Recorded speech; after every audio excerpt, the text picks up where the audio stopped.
this situation.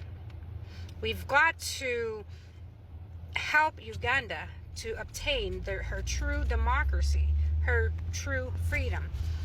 Donald Trump, we need you to get in there like you did in Venezuela. You have the dictator Museveni's son, Muhoozi, threatening you, Mr. Trump, threatening the United States, Mr. Trump. Also, he was the one who ordered that his military go into Bobi Wine's house, beat his wife. They beat him. Can you imagine? The military went in and beat his wife for no reason whatsoever, other than they want to obtain and keep control of Uganda. Greetings, brothers and sisters around the world. This is your girl, Tina Brown, aka Tina Marambi. We are approximately 2 weeks out of Uganda's election. Current situation in Uganda. People are being abducted, people are being beaten, people are being killed, taken to unknown places. Dr. Zedrika, Bobi Wine's wife, Barbie, has been beaten by the military. We've got to do something about this situation. We've got to help Uganda to obtain her true democracy, her true freedom. Donald Trump, we need you to get in there like you did in Venezuela. You have the dictator Museveni's son, Muhoozi, threatening you, Mr. Trump, threatening the United States, Mr. Trump.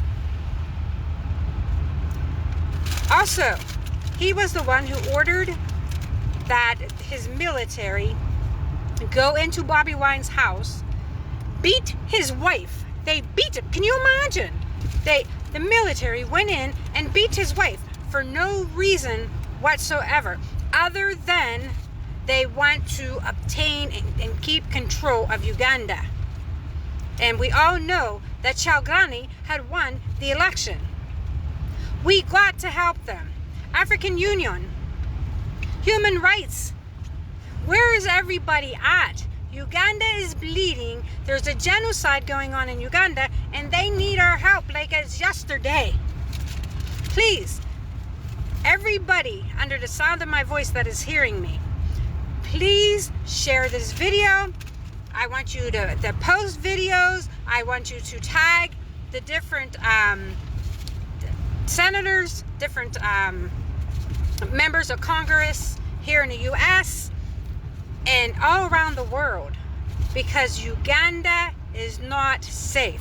Uganda, there is a genocide going on in Uganda. There, Mr. Trump, again, please get in there and help our fellow brothers and sisters. They're all being threatened, including yourself, by Muhoozi, the dictator's son. As for now, everybody, this is your girl, Tina Brown, aka Tina Marambi, checking out USA. God bless. Issued a threat to foreign powers who may attempt to protect Bobi Wine in the future. I want to say this only once. Any foreign powers that attempt to smuggle Bobi outside the country are going to create a serious rupture in relations.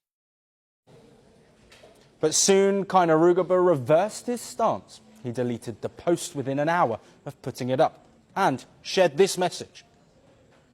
I want to apologize to our great friends at the United States for my earlier tweets that I have now deleted. I was being fed wrong information. I have spoken with the U.S. ambassador to our country, and everything is okay. We are going to continue our military cooperation as usual. And this was pretty quick. Now, Museveni's son was unusually quiet during the election campaign, but as soon as his father was declared the winner, he resumed his inflammatory online postings. And his top target has been Bobi Wine. Kainerugaba has said that the manhunt is underway and that he will catch Bobi Wine either dead or alive. He has also denied allegations that his men assaulted Wine's wife, Barbie, during a military raid at their home. Wine azamanyira nnyo America. Jjukira Kyagulanyi Ssentamu yabuze mu ggwanga mwali bamulabako n'olwaliro ayina mbu waabadde awo naye banaye mujja kumpa information yenfumbu abaddeko ewammwe nga tabaddeeyo.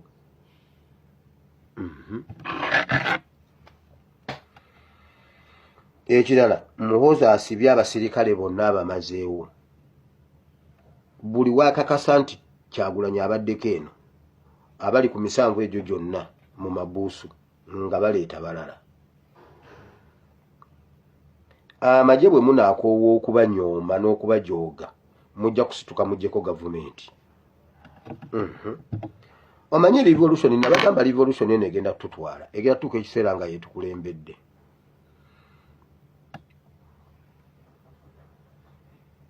Omuntu yekka ng'obadde wazimba ennyumba n'otateekako ngogo n'otagipulaningira, enkuba bw'etonnya gwe gw'osituka okulembeka amazzi. Naye bw'oba wateekateeka engogo ng'obudde bukyali n'oteekayo eri eppipa ya liiters 2,000, enkuba ne bw'etonnya eddamu osika bulangiti nga weeteekako bulangiti ng'osirika ng'owoomerezanga enkuba etonnya, ogamba Mukama weebale bannaye, enkuba etonnya, omuntu awonya ogenda ku luzzi. Ono ataategeka ngogo ye afuluma kulembeka. Bannange bandamwe namwe muleete ebidomola, ate kati muli awo ate enkuba etonnya, ate kati mugenda ku luzinga enkuba egize, bannaye mugende mulembeka amazzi. Revolution bwe muba temwagiteekerateekera muzuukuke mugende mulembeke. Bwe muba mwagiteekerateekera mugenda sanga amazzi mu ppipa oba mu ttanka. Bannaddiini mwenna babugembe musinika mannyo nga balinga biti bya ndingidi, teri muntu ayinza kujja kwogera. Kayanja just gwe kikuli ku bwongo bunoonya kabina ka musajja k'oyinza kugoba n'ogamba kanfumita ono oli muno ddamu oyiikuula mazzi, tewali kintu ky'oyinza kwogera ku mbeera. Bannamaddiini muli ku ki? Mwami influential, amisimanye religious leader. Ekyo nga temunnakyogerako ne mwagendewo omusajja okubeera nga musaba emmere. Ebyo nga temubyogerako. Juliana Kanyomozi oli mukyala wa kitiibwa, nkwagala nnyo ng'osirise. Oyo omukyala gwe batadde ku mulimu gw'emmundu kimanyi nti nno omukazi wa Bobi Wine yasooka okukuba kolabo ng'ojja oyimba bintu bya luzungu ne bakirya kaati ku DBH oli wasirana dda. Bobi Wine akuyingiza mu mainstream ne zimaama mbiire. Tokimanyi nti oyo omukazi wa Babi ng'osirise. Muli eyo mutyobo, muli eyo musirise, muli eyo muli comfortable, olugina nga musirika ebinnyo. Nze saagala bayimbi abo, saagala abantu beefula ba influential, mbono basimanyi mukyala wa kitiibwa. Ebigenda maaso mu ggwanga mubiraba, lwaki temubyogerako? Lwaki temubyogerako? Balamu ogamba wagira Museveni wano yiga nembita kwata kebya Chosen Beki mbo omuyise no yigira mu nsonga za Chosen Beki zitakwata kwa mbo bayise no yigira mu nsonga za basame pretty Nicole zitakwata nako ekigenda maso wa kito kyogerako okwata kya mukazi wa presidential candidate nomdera ku mudumu gwe mu no kyewaniramu ali mulekirawo kutta abantu ali mulekirawo kuwamba abantu pone mulekirawo kuswaza bannakaza debe gwanga muvudde mu kubambula kati nogenda mu toyi omukazi nalabinga nengo eziri wali akasanyirizo kali wali ali ku seminti awe mugambi atuule oba yatuula kugamba yasula naye ngo yigwe mutadde ku seminti ye yazza gwaki omusajjazi mutadde ku seminti yes kali mukazi mumubuza bawo wajali naye jibambi yazza gwaki yo ngo omukazi okufumbira Kyagulanyi yinga tunagenda ku Kyagulanyi kye yakola obuzibu bwa Kyagulanyi bwavaawa kubesimbako no uliro omuntu ndize mpagira mpagira NRM tukuteka kifo kya Kyagulanyi bebe kuluva mu kusakatira amalevu gakulinga seri zuwena tumuteka ku mudumu gwe muno no ulira bulungi. But you people have the balls mgamini wano CDF okoze bubi enseri bajukira ndine wama CDF omukomba amataku bera mukona amanya gagama nti bannange wonete mukoze bubi CDF munnange olina abakuwa ba personal advisor okamene boss wano okoze bubi tonyimiza mukikola kyokoze kino kiswaza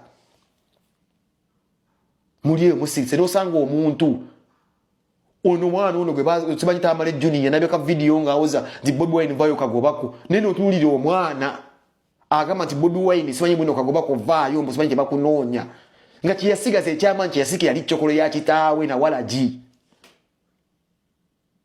bamutulira bamugaba mu kike kibi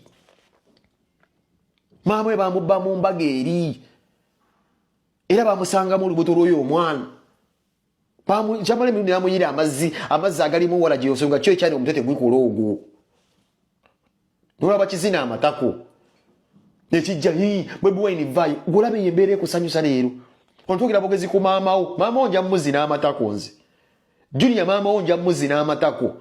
If you think what Bobi is going through with you, to kuja buzi chenyumize Junior anja ku making sure mama omukwata muzina amatako. Sinza teka kitawo yateka kwali wosere. Nenja kuteke nja muzina amataka ajja kubira ajja kuwulira ajja kubira ajja tuka kisera ulira mayinja ga mala. Nja muyi kula amazi. Nja kuzina nyoka amatako Junior. Atolu mayira mu wezi sajja kibaita kibukenya media. Kwacha amwegwanyiza ndanja muza suru obukadde bubiri. Asine mu bukanya media. Nawe no jano sinikira amanyo ku Babi hii gwenga ni gwe Junior. Kuchiri chimama kya kizina abatembe. Stupid. Mwe mubena amanya agasabiriza Muhoozi ninga mumugamba nti byokola bya kidongo tewenyumiriza nga mukuwamba muntu atalina musango toyinza kuwamba mukazi atesimba okuposti yonna numuna lujja n'omuwambe bekifala n'ukyenyumiriza mbo bali tuyambye omukazi kati gwe omusajja okikufula omusajja ngo wambye omukazi Bobi Wine za nyingi tukuba yekuba selfies is running for his life bokuze ekyo omukazi gwe mutanoonya tekati ye Bobi Wine my brother nkusabira tukusabira ng'omukazi we yagamba yakuwa kodi eri yakugamba bw'obanga kigenda okujjayo omukazi weeyongereyo you fucking brave brother oyina omukyala gwe wateekateeka ategedde gwintu wabiyingiramu for the right cause run for your life oba osala boda gisali duka owaŋŋangu ko kiba kikuzi oba osobose naye bano abasajja baagala kutta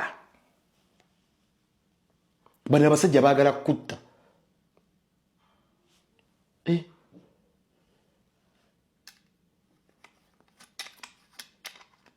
no abusing a substance no biranga ebo you are using a substance ebo bira kakati sindika ya maje Sudani ngozo soko nywa omwenge wago tunya gwo gutugulira surubuka kulinga amasulubu blood clot